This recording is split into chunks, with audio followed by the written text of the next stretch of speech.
Welcome to episode 35 of the MMA Rundown podcast. This is an off week for the UFC, but there's still been some decent news coming out. We just had a big event in Japan for Bellator, so I'll recap that event first. A couple big wrestling tournaments coming up. One of them is already underway in the Midlands. The other one has yet to begin yet with the Southern Scuffle. So I'll talk about what's happened so far and then preview the rest of the tournament for the Midlands and then just preview the Southern Scuffle. Although brackets aren't out yet for it, so that'll be more of a limited preview. Talk about Gordon Ryan retiring from Jiu-Jitsu, or at least that was a post he just put up while he was away on vacation this week. And there's a little video that came out of Colby Covington at a basketball game, at a Miami Heat game with, from what the tweet says, rapper Lil Pump. I don't know who Lil Pump is or what he looks like, but I'll take their word for it. So a little bit of an update on him and how he's doing, particularly with the broken jaw. And then there have been a handful of fights that have been announced. Some of them are still pending, like the Leon Edwards versus Tyron Woodley fight. I don't think that one's official yet, so I'm not going to talk about that one as much. But some of them were made official, so I'll talk about the fights that were made official. So there'll be 3 of those fights, and then talk about a couple of retirements that just happened, excluding the Fedor one. The Fedor one I'll address with the Bellator recap, which I guess would begin right now. And we'll start from, I guess we'll go main event down, kind of like what I do with the UFC. So main event was Fedor versus Rampage Jackson. Fight just, man, this just looked really bad for Rampage. He was completely out of shape in this fight. Looks like he had to cut down to make heavyweight, which is crazy for a guy who used to fight at 205. But just didn't look very good out there. Oftentimes when Fedor would get in close, he would shell up and look to counter with that lead left hook. But even when he'd go for it, it was pretty sloppy. He looked a lot slower than what we're used to seeing out of him.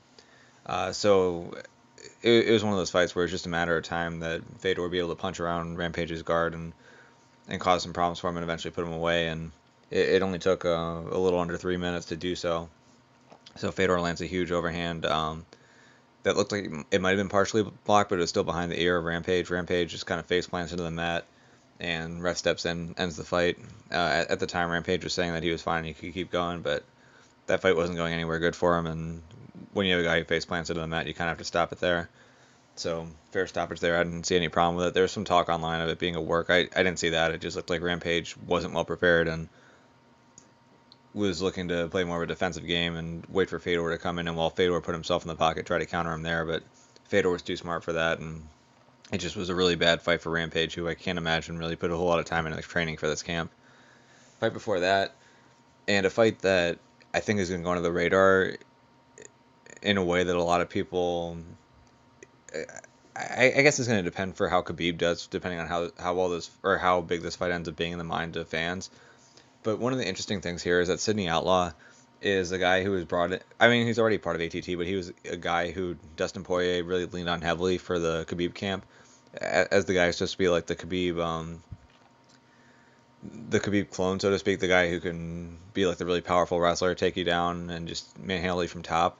And that's sort of the game that Sidney Outlaw has. He's been on a bit of a streak recently. He's been looking pretty good. Obviously, he's back in Bellator, had that opportunity on short notice to fight against Michael Chandler. For Michael Chandler, one of the things that we were talking about with Khabib is that if you're trying to find the style that's going to be difficult for Khabib to beat, it's going to be the guy who Khabib's going to have trouble taking down if he can even get down, and a guy who's going to have trouble keeping down if he can get him down, and a guy who's going to be able to outstrike him. And surprisingly, with lightweight being as deep as it is, there aren't a whole lot of highly credentialed wrestlers in the division. Like even in the UFC, you look at Justin Gaethje as one of them, who was a one-time All-American, and a guy who I believe that season, him being an All-American was more so him having a great tournament than it was him being like one of the top 8 guys over the course of the entire season, and that was just a one-time thing. So Chandler is definitely has better wrestling credentials than Justin Gaethje. Now you could argue Gaethje's a better striker, but if you're looking for lightweights out there who are going to be difficult for a guy like Khabib to take down and who can give him problems on the feet, Michael Chandler is definitely one of those guys out there you would think of. And so for him to have this matchup against Sidney Outlaw, who's basically like discount Khabib, and for him to just destroy him the way that he did, if for whatever reason Chandler does become a free agent, or if Khabib just gets through Tony Ferguson and maybe even gets through Justin Gaethje, if that's a guy who eventually comes up, Chandler could be that one guy, that one name out there. People are like, yeah, you know, Khabib's gone through these guys, but I wonder if Chandler's a guy who he can get through, and for him to put on a performance like this against I guess like a great value Khabib, however you want to put it, Granted, Khabib is much better than Sydney Outlaw. He's a better striker than Sydney Outlaw. Better wrestling up against the fence, and definitely a much better top game. But even still, to get a win like this, there's a chance that somewhere down the line, the talk of Chandler versus Khabib starts to sprout up a little bit again. And if it does, this is a fight that I think people are going to be referencing as a reason why they'd really want to see that fight happen. But regardless, Chandler was able to land a big overhand right behind the, sort of like behind the ear on Sydney Outlaw, dropped him, landed another huge shot while he was down. It looked like as the ref was jumping in to stop the fight, Outlaw was tapping, but either way, the fight ends there. But it's officially a KO, not a submission due to strikes. Fight before that, we had Michael Venom Page versus Shinsho Anzai. Apparently, Anzai had fought in the UFC at some point. I don't remember ever seeing him, but he wasn't able to get Michael Page down, so this became a striking match. And as is the case in most fights, if it's a striking match with Michael Page is going to be in a really good spot. Anzai had a lot of difficulty getting his reads on Page. One of the really impressive things that I would see is that when Anzai would try to run Page down, Page would get a lot of power into his flying knees as he was running backwards. Like, it was kind of it was a little surprising, but also really impressive how he was able to put so much power into a flying knee as he was backpedaling. But it was definitely causing issues for Anzai. So if Anzai was being tentative, he'd get picked apart. If he chased after Page, he'd get picked apart on the way in. So it's just a matter of time for him. And early in the second round, he gets dropped and kind of face planted. Doesn't look like he knows where he is, and the ref steps in and just stops the fight. And it was definitely a good stoppage there as well. So good win for Michael Page. Not as though he beat a guy who is likely to put him in a spot to earn a title fight, but if that's the kind of fight they give you, you got to win. You got to win impressively, and that's what he did. So can't blame him for that. Fight prior to that is with Lorenz Larkin versus Keita Nakamura. It'll be interesting to see if Larkin ends up getting a fight with Michael Page, because I think that'd be an interesting matchup in terms of a title eliminator at welterweight. But Larkin, again, had the striking advantage on Nakamura. Nakamura definitely want to get this fight to the mat and try to find a way to get onto Larkin's back, but wasn't ever close to doing that. So Larkin just picks him apart on the feet for the majority of the fight. Looked like he had an opening for the lead left hook because Nakamura's right hand in southpaw was down the entire time. But I think Larkin was trying to look for that shot on the way, sort of like on the way out, as Nakamura was exiting rather than leading with it and giving Nakamura a chance to slide underneath it and try to take him down. So I felt like there were some openings there for Larkin to land some shots that could potentially get him a knockout. Definitely had some big shots regardless. Put a lot of damage on Nakamura, but wasn't able to get the finish, so he ends up getting a unanimous decision win here. Then we had a women's fight between Kana Watanabe and Alara Joanne, and that just wasn't a very good fight. Joanne was landing some decent shots on the feet early. Fairly sloppy in her striking, but so was Watanabe, so Joanne was still able to land her shots. But when this fight went to the mat, it just really wasn't impressive from either side. Joanne was looking for a couple submissions here and there, but wasn't ever really all that close. Really committed early. I think it was in the first round on a no arm triangle, which, I mean, I guess if you've got an absurd squeeze with your legs, you can finish that, but that's not really a mechanically strong position. And as a result, she didn't finish and actually got her guard passed with it. Although it's kind of odd how John McCarthy was talking about how Watanabe hadn't done anything from top while she had already passed into side control. He was talking about how she'd accomplished nothing while she was already past the guard. So that was a little bit odd, but either way, Joanne really wasn't very effective in getting close on any submission attempts. Watanabe had a lot of opportunities to pass and really get into some dominant positions and missed a lot of them, and up until pretty much the end of the fight when she finally was able to pass from the half guard straight to the back, and then landed some unanswered shots. And given that Joanne wasn't doing much to improve position, they end up stopping the fight right towards the end. But it really wasn't all that impressive a fight from either of them. Joanne, obviously, yes, she landed a couple nice shots, but her striking was pretty sloppy. Her jiu-jitsu definitely left a lot more to be desired. For Watanabe, the striking just didn't seem to be there. The judo was there at times, but she's not as though she was constantly dominant every time the fight went to a clinch. She actually got put on her back a couple times, or at least one time that I can remember. And then her top game, like, she managed to stay on top, but it's not as though her guard passing looked very good. It's not as though her ground and pound looked very good or very, very powerful. Didn't look very good from a submission standpoint, so she's got a lot of work to do if she wants to really work her way up the ladder, but whatever the case may be, this is a fight that they put on, so that's why I'm talking about it. And then the fight before that, we had Goiti Yamauchi versus Darren Cruikshank. and this was sort of like your standard striker versus grappler match. Yamauchi looked pretty good early, at least on the feet. He was throwing some interesting karate style kicks, but eventually he, as Crookshank went for a spinning attack, I think it was a spinning back fist. Yamauchi had him. I'm, if it was wrestling, I guess you could say he took his back, but he didn't actually like have the hooks in. But he was behind him, standing up against the fence. Was able to get one hook in. Was really working to get that second hook in, while Crookshank was using the fence to take away that space from him. Eventually, Yamauchi kicks off the fence to create that space, gets the second hook in, gets his back, and then is able to finish a rear naked choke. So really impressive finish for him. Crookshank's he's been decent since he's left the UFC, but even still, to get a win like this against a guy like Derek Crookshank, where you pretty much take no damage, you got to be happy about that. It's a really good win for Yamauchi. It'll be interesting to see who they put him up against next, because he's got a really good record at 25-4. I believe he actually had a fight against Michael Chandler at some point where he ended up losing that, but so it's not as though he hasn't been put up against some of the top guys in the division. But after getting a win like this, you'd figure he's earned another shot at some of the top guys in the division and a chance to work his way up the lightweight ladder. So that covers it for Bellator.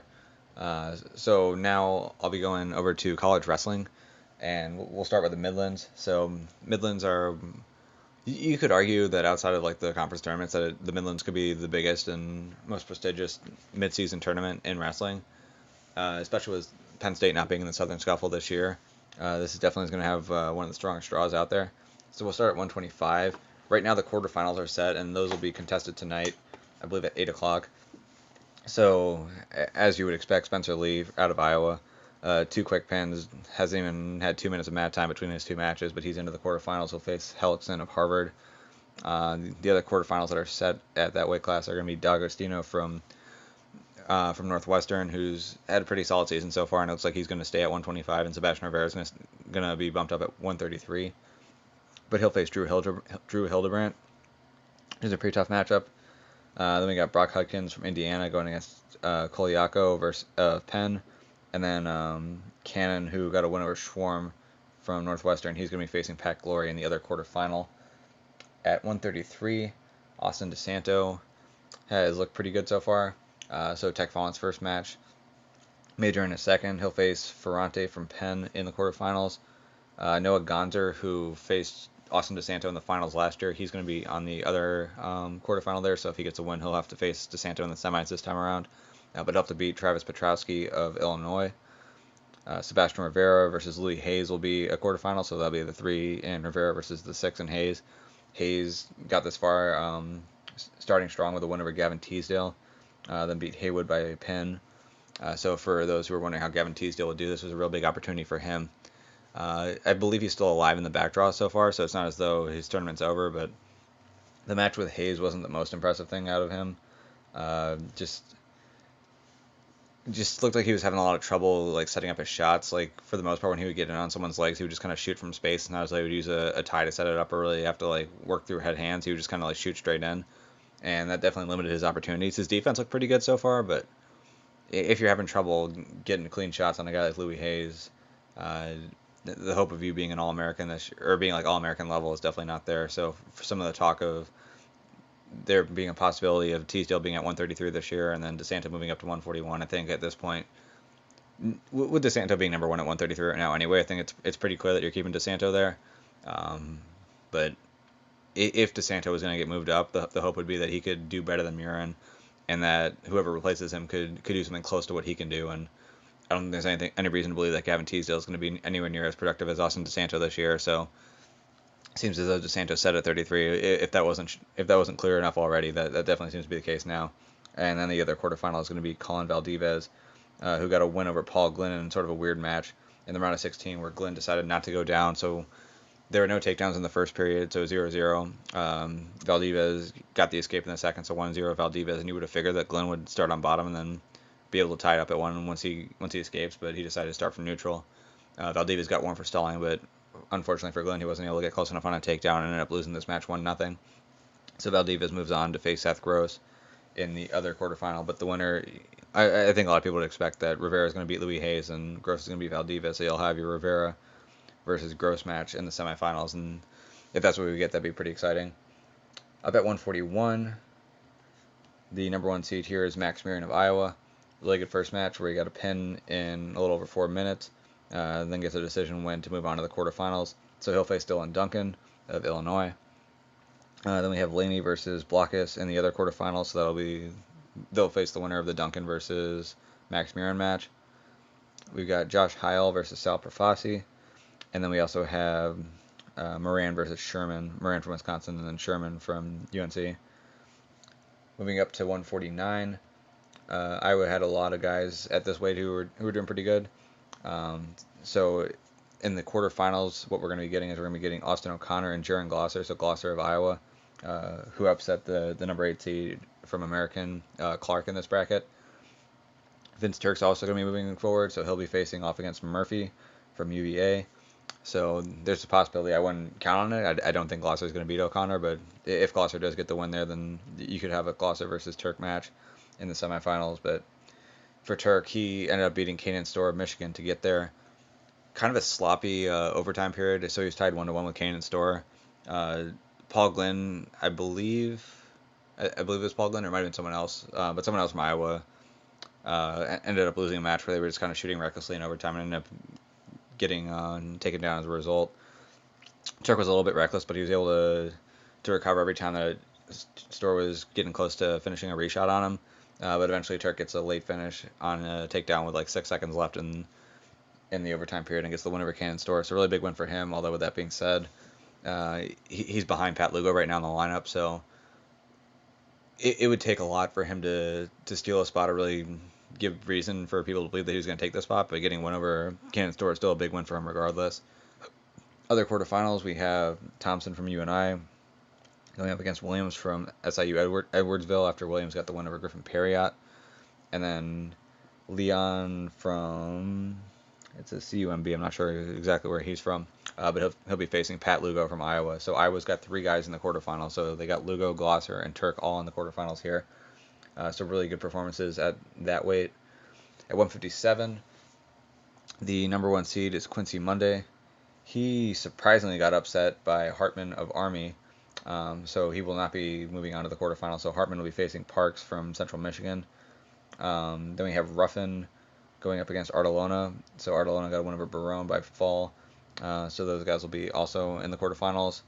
On the bottom half of the draw, all of the quarterfinalists are there as expected based on their seeds. So you have number 3 Coleman from Purdue versus Headley from UNC, the number 6. And then Carson, number 7 from Ohio versus Caleb Young, number 2 from Iowa. Young had a bit of a tough round of 16, but was able to get through and get the win over Petit from Buffalo. Moving on to 165, Alex Marinelli is just running through everyone he's facing right now.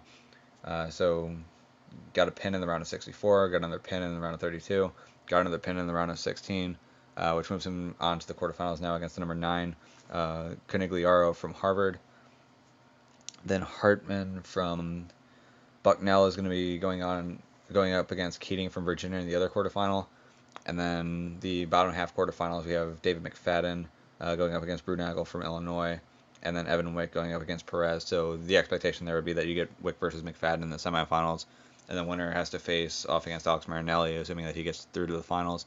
Marinelli has lost to McFadden. He's lost to Wick as well, although with Wick, he's beaten him multiple times since then. Pretty much every time he's beaten him since then.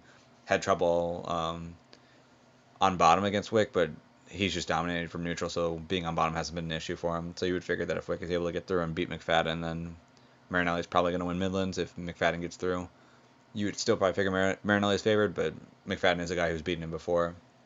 At 174, surprisingly, Michael Kemmerer, and from what it sounds like, I think it's just an illness. It's not an injury, which is good news for Iowa fans, but Michael Kemmerer was expected to be the number 1 seed in this bracket, but he ends up not being in the bracket, again, mostly being due to illness. So Iowa actually has nobody at 174.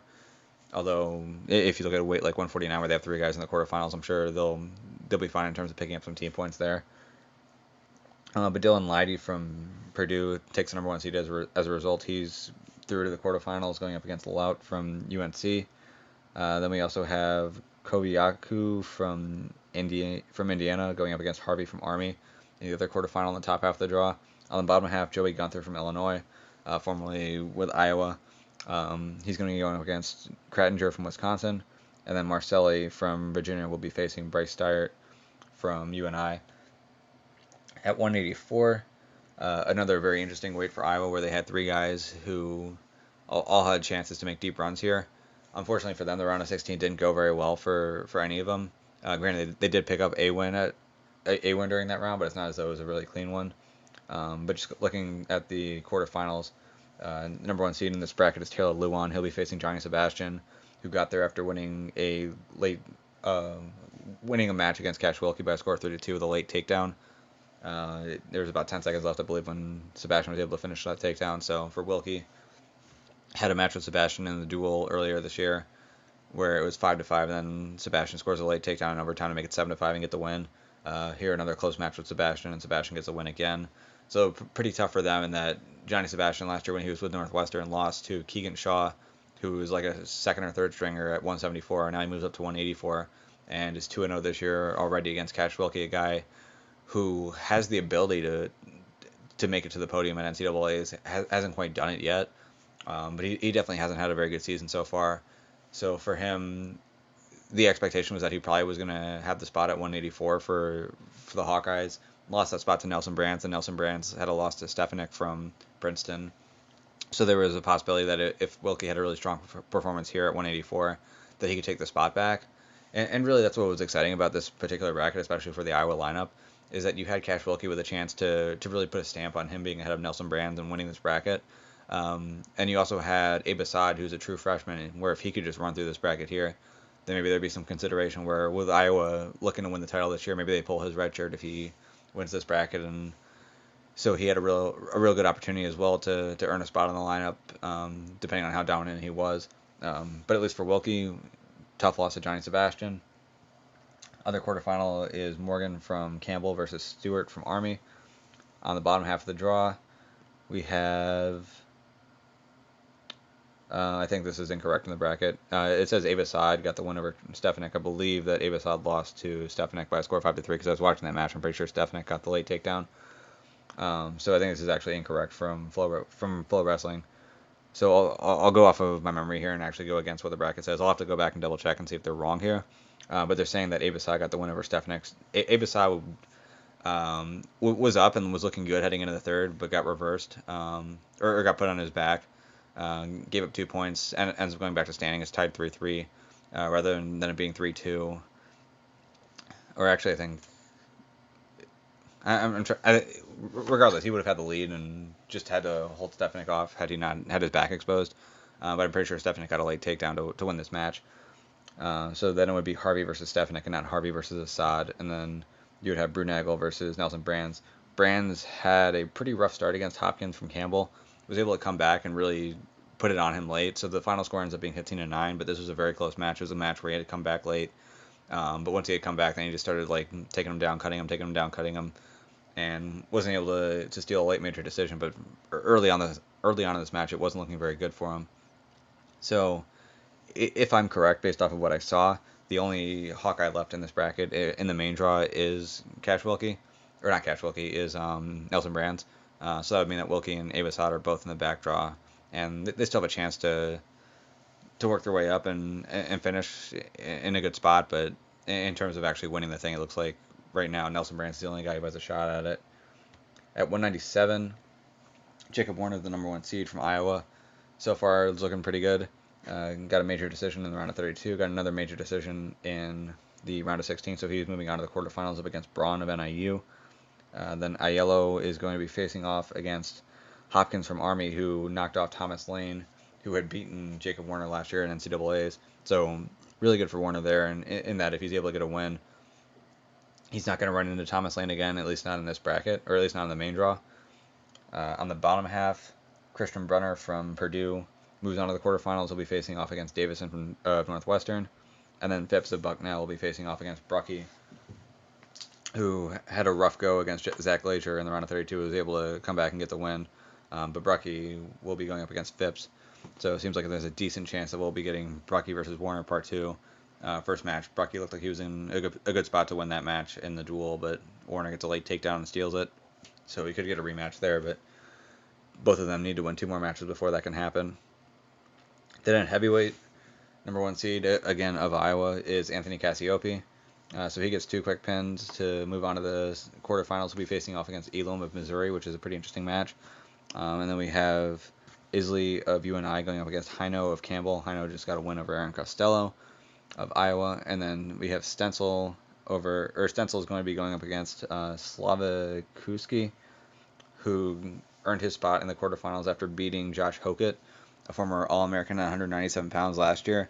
And I believe there is a part of the reason for him moving up is that he had a really good football season with Fresno State, and when you're playing football, you're not as worried about your weight as you are when you're wrestling, obviously, because you're not being weighed in for football over and over. So for him, I guess he might have put on a little bit of extra weight, and as a result, they felt the need to move him up to heavyweight. But he was the number 6 seed in this bracket, ends up losing to the 11th seed, so he's out of the main draw now. And then on the bottom half of the draw, Heald of Army is going to go up against Trent Hilger of Wisconsin. So that's where the brackets are at so far. By the end of the night, we'll be on to the semifinals, and then tomorrow, on Monday, they'll do the semifinals, I believe, at 1 o'clock, and then the finals during the night. So other big college tournament to talk about is the Southern Scuffle. Unfortunately, this year, they're not going to have Penn State, which is going to take out a lot of interesting matchups. Also, Oklahoma State is redshirting a handful of guys who you would have liked to have seen in this tournament, particularly Dayton Fix. So we're still going to get a lot of good matches here, most likely, but we're not going to get a lot of the same ones that we were hoping for. So the main teams that are in this are going to be NC State, Oklahoma State, Iowa State, Pitt, and Stanford. So we're still going to get some pretty decent matches here. It'll be interesting to see for Iowa State if Austin Gomez is ready to go for this one or not, because it'd be interesting to see if he's at 133. Last year, him and Roman Bravo Young had a really, really fun match. I believe I think he got the win there, and then ended up having to face Dayton Fix. Obviously, Fix won't be there this time around because he is taking an Olympic red shirt. But with that being said, I think there are definitely still some interesting matchups to have at the lighter weights. At 125, you're going to have Nick Piccinini from Oklahoma State. So he's a guy who's a top 4 guy in the nation right now. I don't know that there's going to be anyone who's going to give him too much trouble. Mackel at times is ranked in the top 8 for Iowa State. I don't know that Mackel's going to put up a great match against Nick Piccinini, but that's a matchup that you could potentially get. So even though Penn State's out of the scuffle this year, there's still going to be some interesting matchups to have. But this is a tournament that will be happening on January 1st and 2nd, so that'll be Tuesday and Wednesday. So Monday we're going to have the end of the Midlands, and then right after that, Tuesday and Wednesday, they go straight into the Southern Scuffle. So if you're a wrestling fan, right now is a great time for you to enjoy some high-level wrestling.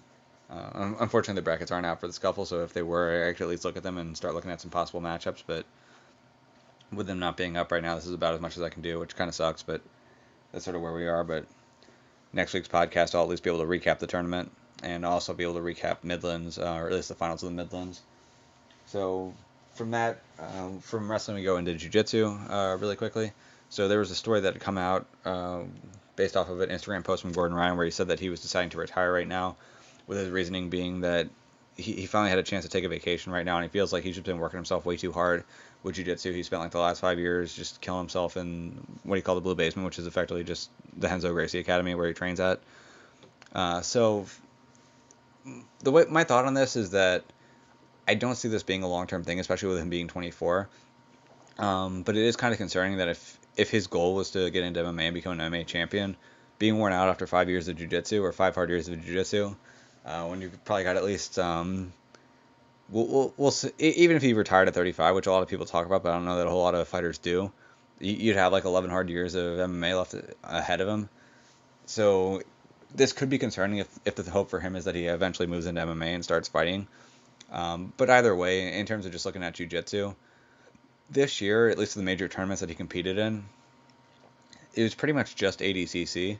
So if you're looking at jiu-jitsu in terms of what's considered a major tournament, for the most part, it's pretty much just the IBJJF Pans, the IBJJF Nogi Pans, the IBJJF Gi Worlds, and the IBJJF Nogi Worlds, and then ADCC, which comes around every 2 years. So 2020 is not going to be an ADCC year, which means that the big tournaments that'll be there are just the IBJJF tournaments. Now in 2018, Gordon Ryan did the Nogi Worlds. He's never done the Gi tournaments or at Black Belt. So for him, you already knew he wasn't going to be doing Pans or Worlds in the Gi. So the thought would be maybe he does Nogi Pans or maybe he does Nogi Worlds. But this year he did not do Nogi Pans and he did not do Nogi Worlds this year.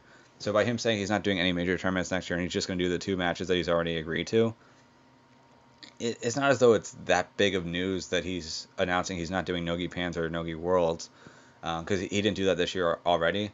So to me, he's going to have a lot of time before another big tournament comes around. It's going to be in late 2021 when ADCC comes back. He's not going to have to qualify for it. He's just going to be invited because he's the current champion.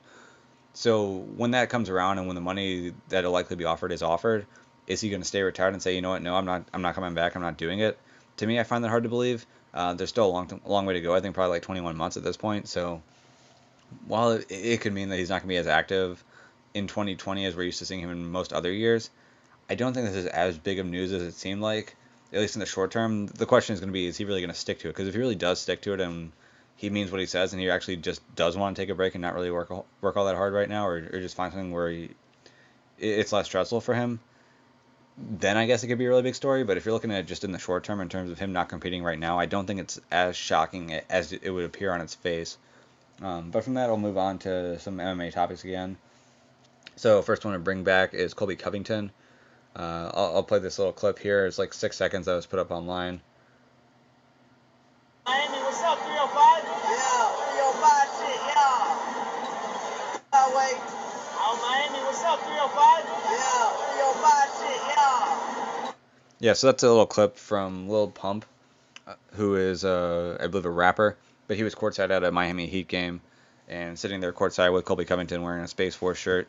But that was just a little clip there where he turns the camera over to Covington. Covington's like 305, which is the Miami zip code. What's up? So there was some talk about how after the fight he suffered a broken jaw and that he was likely going to have his jaw wired shut and it would take him out for a while.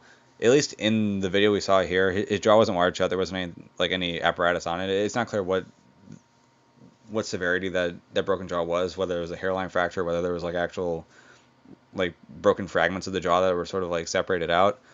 It looks as though it's probably more like a hairline fracture where the bone was still intact, but there was still like a crack through it. And I guess with that being the case, I guess they felt they did not need to wire his jaw shut.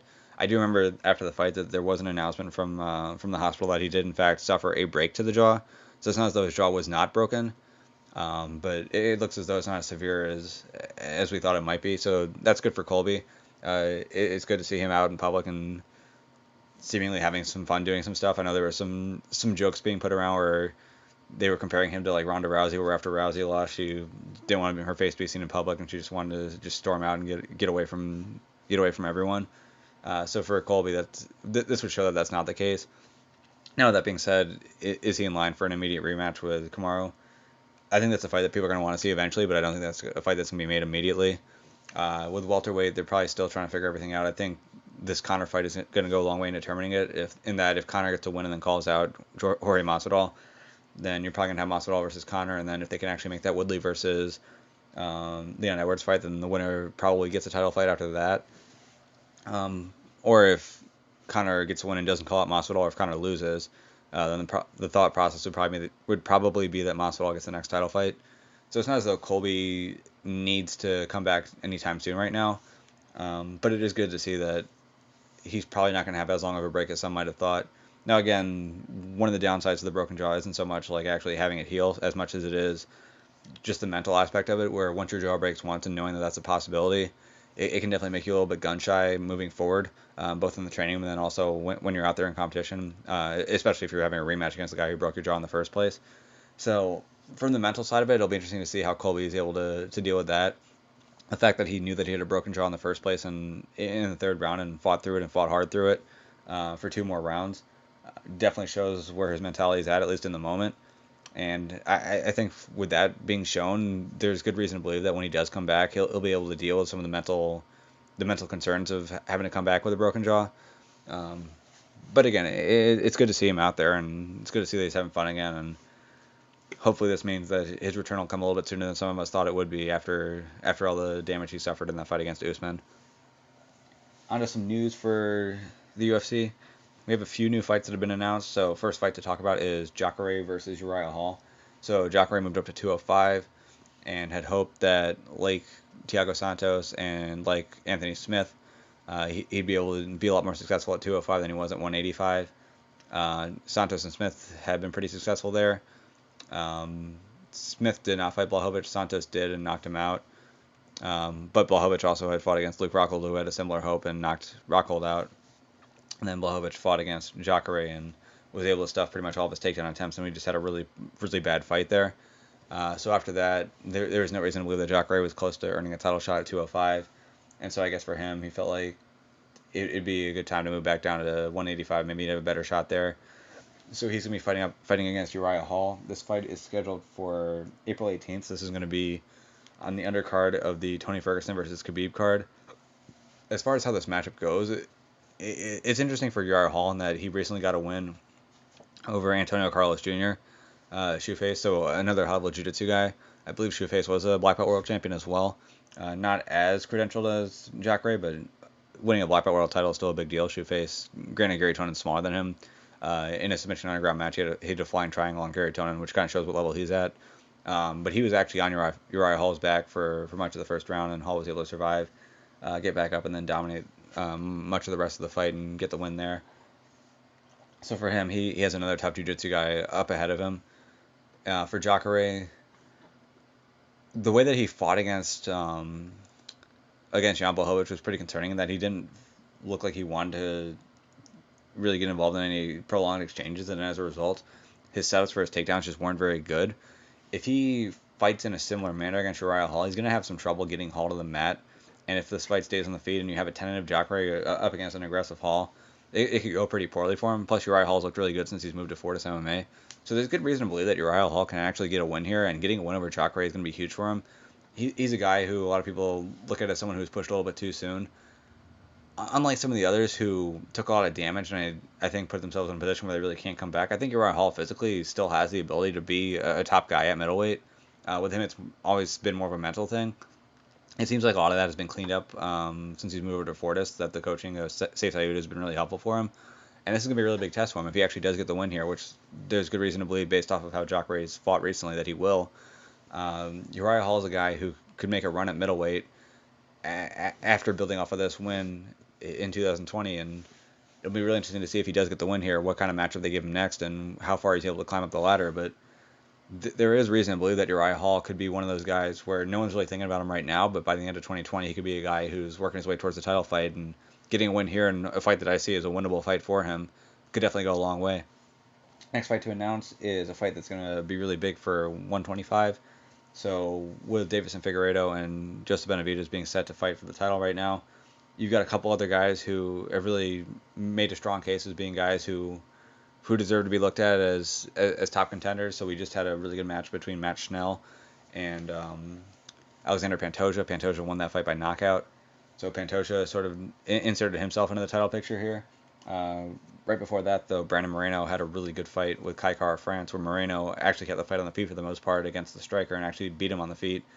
But he'll be getting a fight with Jussier Formiga on March 14th. And you'd figure that if Moreno gets the win here, there's an argument to be made that he could be up for a title fight sometime soon, possibly by June or July, sometime during the summer even.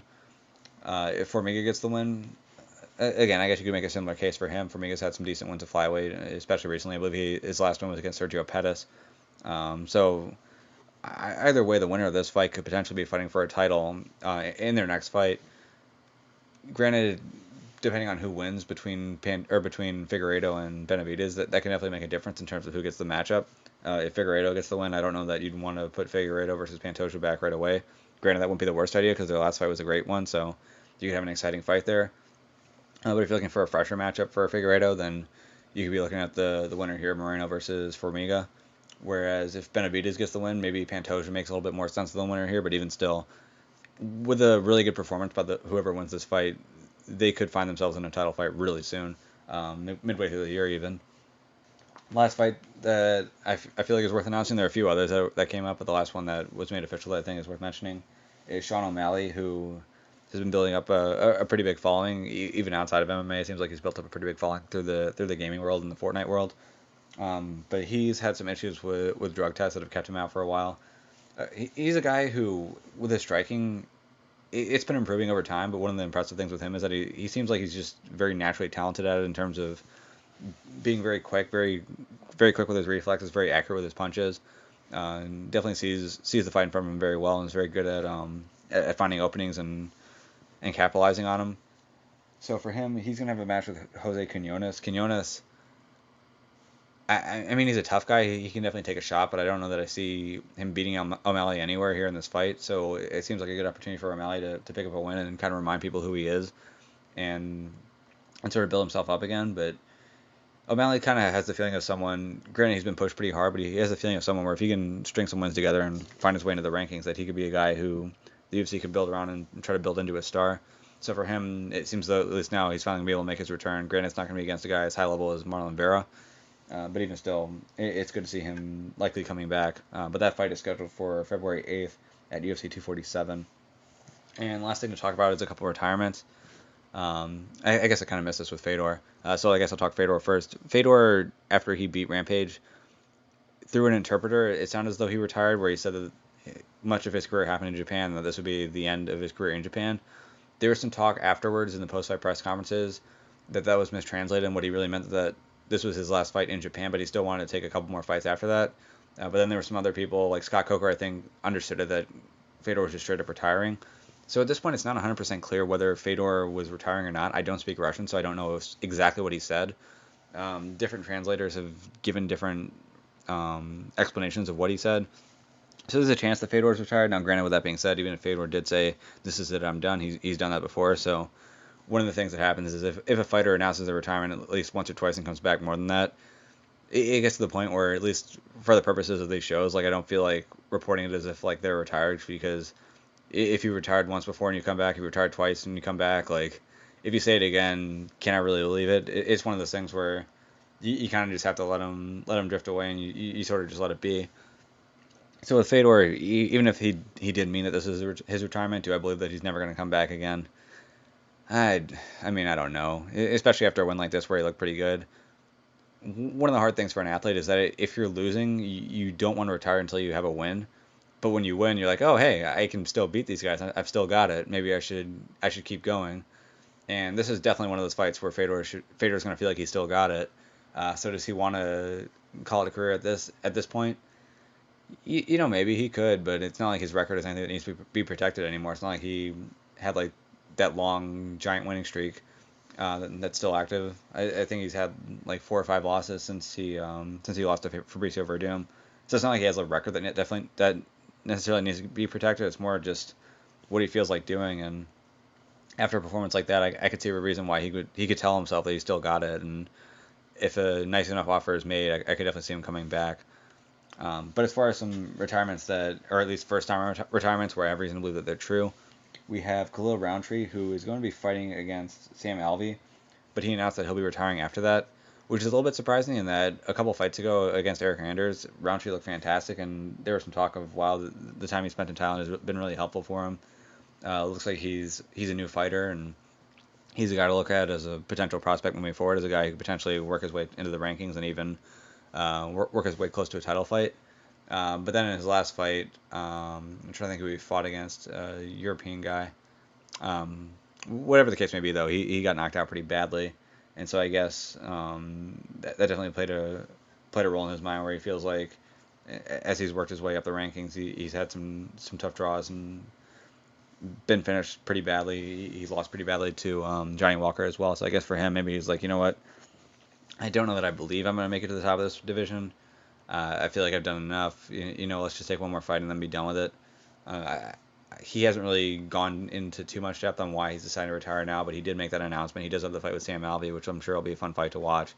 But if he stays true to his word, then that'll be it for him, which is a little unfortunate in that he's a guy who at times looked like he had a lot of potential, but never really quite realized it. Other guy who announced retirement, also at 205, also a guy who had a lot of potential. A guy who you would hear stories about, especially when he was first starting in the UFC, as a guy who was giving people a lot of problems in the gym, and as a guy who, if you were just looking at what he does in the training room, would be a guy who potentially could be a future champion, if not a top contender, but never really quite materialized, and that's Pat Cummins. He was an All-American wrestler at Penn State, got into the UFC at a point in his career where no one was really taking fights with him on the regional scene. Daniel Cormier needed an opponent after his opponent had just gotten injured, and so Cummins offered the storyline of him making Cormier cry at Olympic Training Center, which seemed like it may have been true because Cormier wasn't exactly denying it. Whatever the case may be, he was able to work his way into a title, or not into a title fight, but into a fight with Cormier, which had he gotten the win there right off the bat, would have put him into the title picture immediately. But though his wrestling may have been very similar in skill to Cormier, and though at times if Cormier was having a bad day, he might be able to out wrestle Cormier. Given that it was an MMA fight, the striking was definitely important there, and Cormier dominated in the striking, was able to knock him out in that fight. And it was still kind of expected, though, that Cummins would be able to come back strong and still be able to work his way towards the top of the division, but it never really quite worked out that way. I think with him, sometimes when you have someone who's great in the gym and they're not as great in competition, part of the reason why it's just because of some competitive mindset, just because competition is a lot different than just pure training, especially when every strike counts towards how the judges see things when you're fighting with much smaller gloves. That can definitely create a difference that causes people to be less successful in the cage than they are in the gym. But another part of it too could be that typically when you're in the gym, you're not trying to knock each other out all the time, and you also have bigger gloves. So when that's the case, sometimes that can favor a grappler, which Pat Cummins definitely is. Whereas when you're actually in the cage, the strikes are coming a lot harder, and the gloves are a lot smaller, and it seemed as though Cummins had gotten knocked out multiple times and was definitely having an issue transitioning to the striking with the 4-ounce gloves in the cage against guys who were trying to put him away. And unfortunately for him, though at times he was ranked, he never really got to the level that a lot of people expected him to get to. And so for him, now he decides to retire. He definitely had his opportunities. He had his run in the UFC. I'm sure he made a lot of good money, a lot more than he was making as a barista. So for him, at least he got to have the opportunity and see where he can go. Maybe didn't go quite as far as people expected out of him, but still had a pretty decent career. And for any fighter to hang him up after making it to the UFC, after fighting a former champion, after getting ranked at certain points as well, like that's not a terrible career. Granted, some expected better out of him, but it's not as though he had a bad career either. But that covers it for this week. So again, next week I'll be talking about the final results of both the Midlands and the Southern Scuffle. I'm sure more MMA news will come out with the new year. And I don't believe there are any cards that are going to be previewed because the Conor McGregor card isn't coming out quite yet. I think we still have a couple more weeks until that. That's January 18th, right? So next week will be January 4th.